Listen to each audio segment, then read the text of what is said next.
Oke,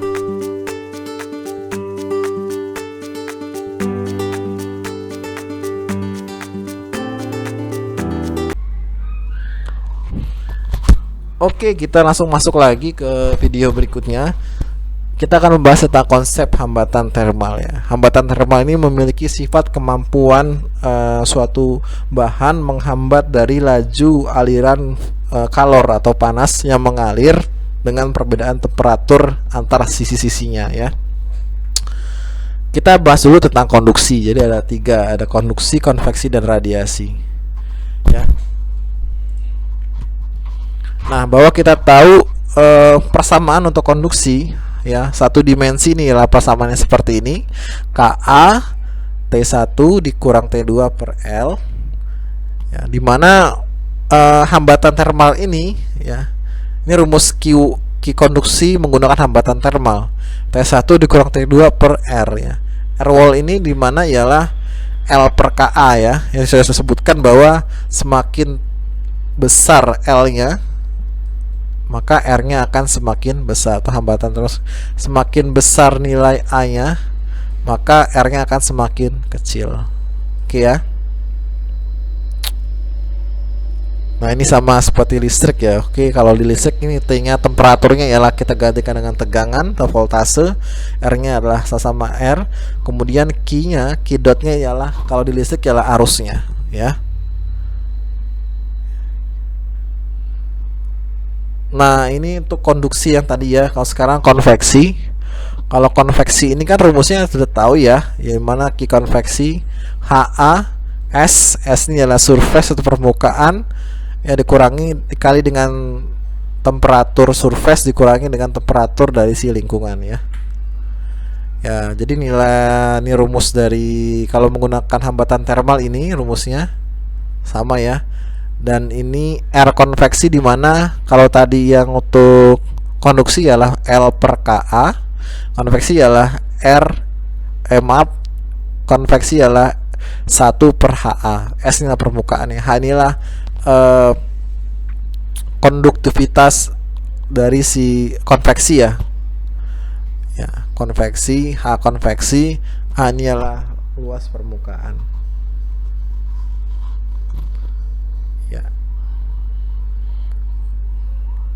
Kemudian ada juga radiasi. Kalau radiasi sebenarnya tidak terlalu kita singgung ya, karena kita fokus di konduksi dan konveksi sih. Tapi sama aja, ini rumus awalnya seperti ini. Kemudian kalau ini rumus dari hambatan di radiasi ialah 1 per H. H ini ialah sama ya. H ini ialah heat transfer ya, koefisien transfer dari si konveksi ya, dan AS ini adalah permukaan, luas permukaan. Nah, di sini ada istilah namanya nanti akan kita contoh membahas tentang bagaimana aplikasi menggunakan contoh rumus dari persamaan hambatan thermal. Nah, untuk itu sebelum itu saya akan mengenalkan ada namanya istilah temperatur drop ya, atau temperatur drop itu penurunan temperatur ya. Penurunan temperatur ini maksudnya ialah kalau kita lihat dari gambar ini. Jadi kalau gambar ini ialah T lingkungan ini ya, T lingkungan 1 ya. Grafiknya ialah seperti ini kalau kita lihat ya. Grafik ini menunjukkan bahwa di sini tidak ada temperatur drop ya. Grafiknya ialah seperti ini. Yang temperatur drop ini ialah pada bagian T1 dan T2 ya, seperti ini. Dimana garis kemiringan ini ialah dia slope ya, kemiringannya ialah 45 derajat ya. Lihat, besar perbedaan temperatur antara ini kan 20 ya, antara T lingkungan 1 dan T1. Sedangkan T1 dan T2 ini besarnya sama dengan hampir delta T-nya ialah 150 ya. Sedangkan untuk kondisi T2 dan T3 itu tidak ada pressure drop karena besarnya hanya 30 ya. Sebenarnya acuannya ialah dari masing-masing besar dari temperatur delta temperatur tersebut ya. Kalau kita lihat, kalau dari gambar sini sudah kita kelihatan bahwa di sini adanya temperatur drop. Kalau dari garis lihat dari gradien temperatur tersebut. Nah, di sini ada istilah dari U ialah overall heat transfer coefficient atau perpindahan panas secara menyeluruh ya. Perpindahan panas secara menyeluruh. Artinya apa? Di sini kita akan menghitung bagaimana besar dari perpindahan panas itu. Ada konveksi di sini, ada konveksi yang terjadi, ada konduksi, dan ada konveksi ya. Konveksi kedua ya, konveksi 2. Ini konveksi 1 berarti. Ya, ini mohon maaf ini gambarnya bukan tidak jelas karena keterbatasan alat yang saya gunakan.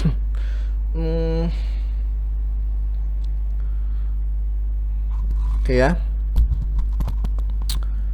Jadi Q ini atau U ini nanti berbanding lurus dengan Q ya.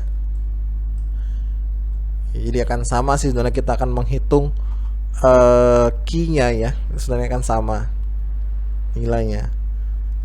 Nah, jadi kalau yang saya gunakan yang kita lihat bahwa kita nulis dulu persamaan dari si Q-nya. Ada Q konveksi di sini ya. Sini ada konveksi, ada konduksi, ada konveksi 1, ada konveksi 2. Ya, Anda tulis dulu persamaannya, kan sama ya. Kalau konveksi ialah L ini 1 per H ini ialah koefisien perpindahan panas konveksi ya, atau H. Kan L ini ialah L ini untuk konduksi dan ini ya, konduksi ini untuk konveksi. Anda masukkan ya. Kalau dia bentuknya seperti ini ya, berarti bentuknya kasusnya adalah perpindahan panas dengan keadaan seri ya. Ini jumlah. Kalau Anda jumlah ya seperti ini ya, jumlah. Nah, untuk itu karena kita memakai konsep hambatan termal, jadi hambatan termal itu kita tidak perlu lagi untuk mencari nilai T1 dan T2, langsung saja. Jadi rumusnya ialah dimana Q dot sama dengan T ya, T lingkungan 1. Jadi rumusnya ambil temperatur yang di sebelah kiri ya, sebelah kiri dan paling ujung sebelah kanan. Kalau di sebelah kiri ini ialah hanya ada T1, kalau sebelah kanan ada T2, berarti ialah di sebelah kiri dikurang sebelah kanan, berarti temperatur lingkungan 1 dikurang temperatur lingkungan 2 dibagi dengan R. Oke. R ini adalah R hambatan total ya. Bahwa kita tahu hambatan total ini ada hambatan punya si konveksi, punya si konduksi, si dinding ini ya. Kemudian ada si konveksi bagian 2 di sini ya. Ada bagian 1, bagian kedua. Oke. Ya. Dan kita tahu rumus konveksi dari ialah 1 per HA ya. Kemudian konduksi ialah L per KA. Dimana konveksi untuk konveksi 1 dan 2 itu sama, luasnya sama-sama ya. Cuman beda ialah nilai H ya. Hanya tergantung dari kasus atau contoh soal tersebut. Ya udah, tinggal dimasukkan saja nanti ya. Oke ya. Untuk lebih jelasnya silakan Anda bisa selesaikan soal di sini. Ya, ada soal pertimbangkanlah ada sebuah jendela kaca dengan tinggi sebesar 0,8 meter dan lebar sebesar 1,5 meter. Dengan ketebalan kaca tersebut ya, kan glass ya, ialah sebesar 8 mm dan konduktivitas termal ialah sebesar 0,78 watt per meter derajat Celcius. Tentukanlah besar dari perpindahan panas tersebut ya, dan suhu permukaan dalamnya selama ya, suhu permukaan dalam ini bahwa berarti ini cari ialah nilai T1 ya. Ini misalnya kalau kita in di sini ialah out ya. Jadi ada 2 ruangan ya. Out ya, out ada 2 ruangan. Dan ruangan 1, ruangan kedua. Ruangan tersebut dipisah oleh kaca ya. berapa besar dari T1 dan Q-nya. Nah, kita akan fokus dulu membahas tentang Q-nya dulu ya, T1-nya nanti karena belum diajarkan ya, nanti kan saya lebih jelaskan lah ya. Pertama kita bawa tahu rumusnya ialah di mana. Nah, ini jawabannya ya, Q kita tahu ya bahwa Q itu ialah rumusnya Q dot temperatur yang sebelah kiri dikurangi dengan temperatur sebelah kanan, berarti temperatur lingkungan 1 dikurang temperatur lingkungan 2 dibagi dengan R total ya, ini delta T ya, bagi dengan R. Kita tahu R ini ialah hambatan termal. Kita lihat lagi R itu ada berapa kondisi perpindahan panasnya. Ada konveksi, ada konduksi, dan ada konveksi ya. Berarti ada 3 ya. Udah di rumusnya yang sudah saya jelaskan tadi, ada masukkan saja ya, didapatkan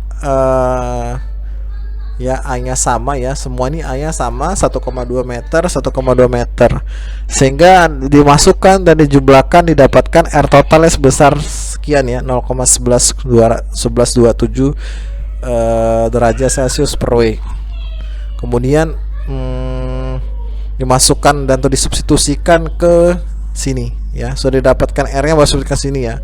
T1 udah diketahui, lingkungan 2 sudah ya, sehingga 30 dibagi dengan 0,11 didapatkan 266 watt. Oke ya. Ini caranya lebih mudah dibandingkan dengan Anda harus menggunakan tidak menggunakan konsep hambatan termal. Ini lebih mudah dengan cara hambatan termal ya. Nah, bagaimana dengan untuk keadaan multi layers ya? Multi ini ialah dinding yang berlapis ya. Contoh 2 dinding ya, itu sama aja sebenarnya konsepnya ya. Sama, ada di sini kalau ada hitung ada 1, ada 2, ada 3, ada 4. Berarti ada R total. Ada 4 hambatan ya. Ada hambatan punya konveksi 1, konduksi 1, konduksi 2, ada konveksi kedua ya. Nah, ada 4 ya, terus 1 2 3 4. Oke. Ya, rumusnya sama. Udah, nanti tinggal dimasukkan saja. Oke ya. Kita akan contoh soal lagi berikutnya. Ya, ada sebuah jendela berpanel ganda dengan tinggi sebesar 0,8 meter, kemudian dan lebar sebesar 1,5 meter, yang terdiri dari 2 lapisan kaca yang setebal 4 mili. Jadi ada di sini ada kaca 2 mili ya, kemudian ini ada ada ruangan 1, ruangan 2. Nah, kemudian sini ada ketebalan kaca tersebut sama ya, 4 mili ya. Dipisahkan dengan lebar 10 mili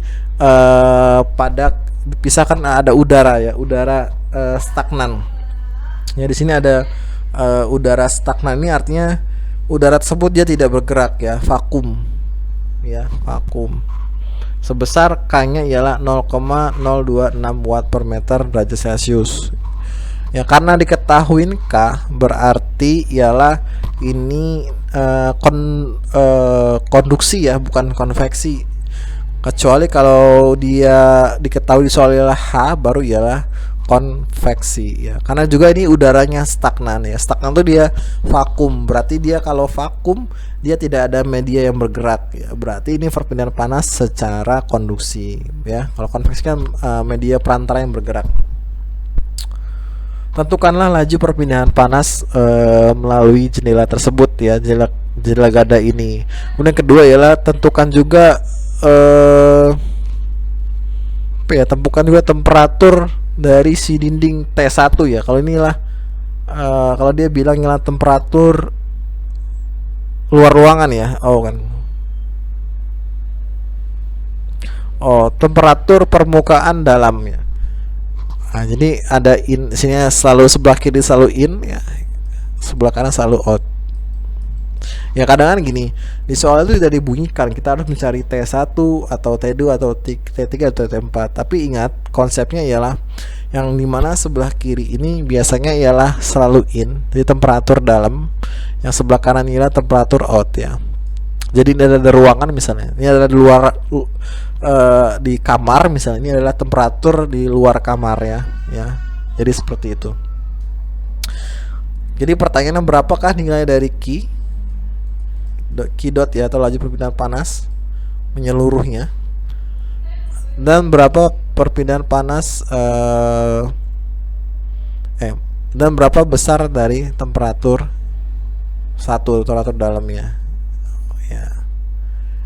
Kita tahu kan, itu rumusnya udah tahu ya, bahwa dimana Q ya sama dengan temperatur yang paling ujung, karena di ujung inilah 20 derajat ya, atau T lingkungannya 20 derajat, 20 dikurang dengan minus 10 per R total.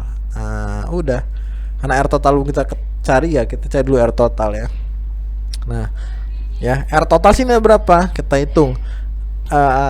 Di mana hambatan sini ada 1 konveksi, 2 konduksi, 3 konduksi, 4 konduksi, dan 5 ada konveksi. Jadi ada 5 R ya, 1, 2, 3, 4. Oh ini R air, oh ya udah, R1 sama dengan, oh ya sini ada R1 sama dengan R3 ya, jadi ada 5 ya di sini ya, ada 5 ya, R1 sama R3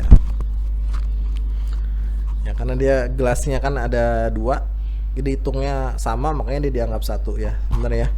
Udah tinggal dimasukkan saja, sehingga nanti didapatkan hasilnya ialah 69,2 watt. Oke ya, sangat mudah kan. Nah, tadi di soal tuh sebenarnya udah disinggung sih, bagaimana kita untuk mencari temperatur T1. Nah, jadi ada cara untuk mencari nilai temperatur yang tidak diketahui ya. Caranya bagaimana? Ya, ini caranya.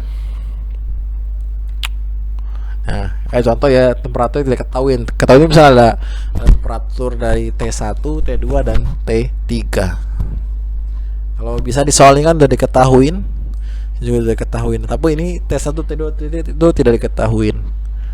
Nah, caranya adalah rumusnya ialah di mana Q ini adalah TI ini adalah temperatur yang diketahui dikurang dengan TJ. TJ ini adalah temperatur yang akan kita cari dibagi dengan R total ya. R total dari I dan J ya. Contoh gini, untuk mencari temperatur find T1, rumusnya adalah T lingkungan 1 dikurang dengan T1 ya, per R konveksi. Jadi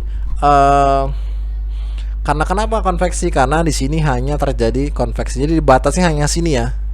Batasnya T1 hanya sebelah sini. Ini diabaikan ya, sebelah sini diabaikan. Kalau T2 berarti dia ambil dari kiri ya. Sampai sini batas ini diabaikan ya.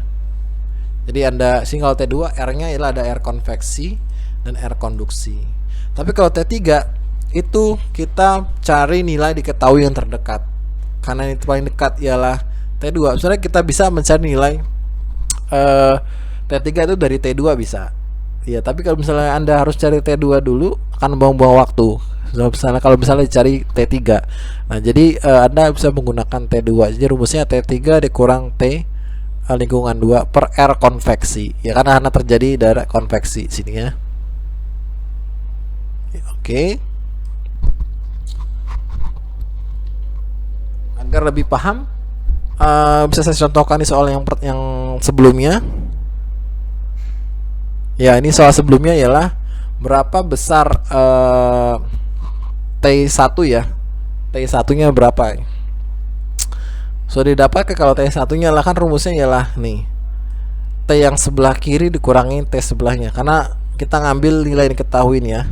Dibagi dengan R konveksi ya. Karena konveksi kenapa? Karena sini hanya terjadi konveksi. Maka didapatkan kan kita pindah T1 sama dengan T lingkungan 1 dikurang QR konveksi 1 ya, didapatkan 20 derajat dikurang dengan 266 kan udah didapatkan ya, dikalikan dengan R konveksi ya. R konveksi ini yang sudah kita cari, ini R konveksi ya, ini ya, karena dia kalau konveksi 1 ya, didapatkan hasilnya minus 2,2 derajat Celcius. Oke, mudah kan ya. Nah, sekarang bagaimana untuk contoh soal yang kedua? Itu sama saja sebenarnya. Kita akan mencari nilai T1 ini ya. Ya, T1 ini kita mencari. Ya, rumusnya seperti tadi ya. Kita pindahkan di mana T1 sama dengan T lingkungan 1 dikurang Q R konveksi ya, dimasukkan saja sehingga didapatkan nilainya lah 14,2 derajat Celcius. Oke, itu sih sebenarnya simpel dan mudah ya, simpel dan sangat mudah. Anda bisa latihan soal aja di sini, banyak sekali contoh-contoh soalnya ya. Oke, pada berikutnya next soal berikutnya ini ada tentang kontak termal ya, hambatan kontak termal ya, atau thermal kontak restansi ya. Saya akan jelaskan pada next video berikutnya. Jadi saya akan membuat video ini maksimal ya 20 menit ya, agak tidak terlalu lama. Oke, selamat jumpa di video berikutnya.